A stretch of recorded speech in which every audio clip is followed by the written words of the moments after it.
राधे राधे, जय श्री कृष्णा। दोस्तों, आज हम आप लोगों के लिए एक बेरोजगारी पर नई गीत लेकर आए हैं। आप लोग वीडियो को लास्ट तक देखिए और कमेंट करके हमें बताइए कि यह गीत आपको कैसी लगी।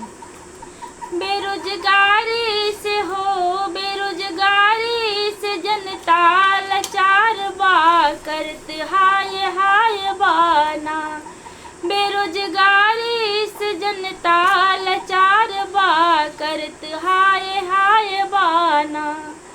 रात दिन करे पढ़ाई तबो नौकरी न आई, रात दिन करे पढ़ाई तबो नौकरी न आई। पेपर लीक होत हो, पेपर लीक होत जैसे खिलवाड़ बा, जनता लाचार बा ना।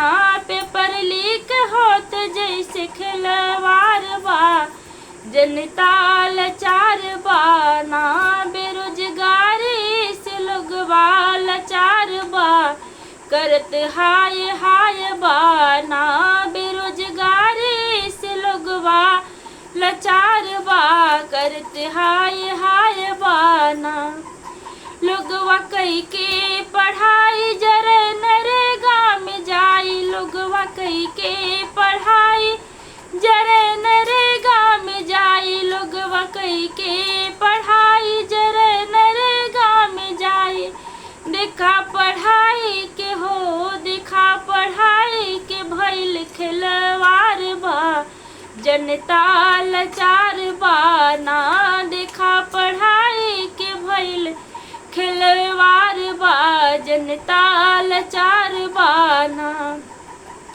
बेरोजगारी से लोगवा लाचार बा, करत हाय हाय बाना। बेरोजगारी से लोगवा लाचार बा, करत हाय हाय बाना। लोग डिग्री ले लेके घूमे झोला में धई के, लोग डिग्री ले लेके घूमे झोला में धई के। 4-6 हजार के 4-6 हजार के नौकरी मिल पहाड़ बा, लोगवा लाचार बा ना। 4-6 हजार भी मिलब पहाड़ बा, लोगवा लाचार बा ना। बेरोजगारी से लोगवा लाचार बा, करत हाय हाय बाना। बेरोजगारी से लोगवा लाचार बा, करत हाय हाय बाना।